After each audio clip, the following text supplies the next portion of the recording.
Barcelone est au cœur d'un immense bouleversement. Le club catalan veut à tout prix se réinventer après une défaite qui a secoué toute l'Espagne. Et cette fois, ce n'est pas seulement sur le terrain que la bataille se joue, mais aussi dans les bureaux de la FIFA. Tout commence par une ambition claire. Le Barça veut trouver le successeur de Lewandowski. Et tous les regards sont tournés vers Epetia Yonong, le jeune prodige camerounais de Levante. 5 buts, 3 passes décisives, un talent brut et un rêve, rejoindre le géant catalan. Le Barça prépare déjà une offre de 30 millions d'euros, bien décidé à l'arracher avant que d'autres clubs européens ne se jettent dessus.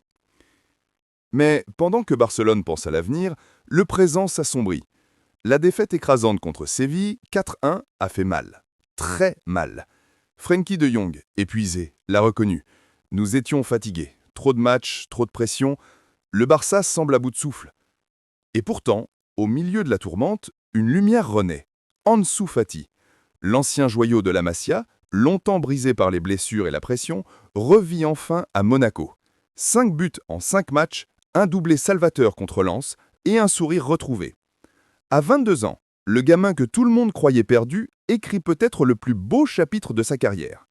Même Saviola, son illustre prédécesseur, le dit « Il a retrouvé ce feu que seul un vrai crack possède ». Mais la plus grande tempête n'est pas venue du terrain. Elle vient de la FIFA elle-même. Dans un communiqué explosif, l'organisation a dénoncé un arbitrage scandaleux lors du match Barcelone-Séville. Selon elle, les erreurs de l'arbitre n'étaient pas de simple maladresse, mais une série de décisions déséquilibrées ayant directement influencé le résultat. Le pénalty accordé à Séville, une simulation flagrante ignorée par la VAR. Le deuxième but, une faute claire, non sifflée. Résultat, la FIFA parle de l'une des pires prestations arbitrales de la saison, avec une note de 0 sur 10 attribuée à l'arbitre. Mais le plus choquant, c'est la suite. La FIFA exige désormais un rapport complet à la fédération espagnole avec les enregistrements du VAR.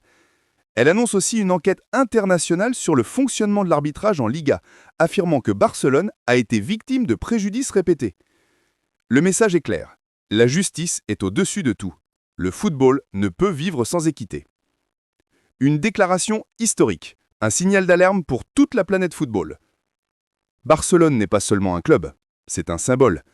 Et aujourd'hui, la FIFA promet de se battre pour qu'il obtienne enfin la justice qu'il mérite. Et toi, que penses-tu de cette affaire explosive? La FIFA a raison de dénoncer l'arbitrage espagnol? Dis-le-moi en commentaire. Si tu veux connaître toutes les vérités cachées du football mondial, abonne-toi maintenant à ma chaîne, active la cloche et partage cette vidéo à tous les fans du Barça. Parce que ici, on révèle ce que les autres ne disent pas.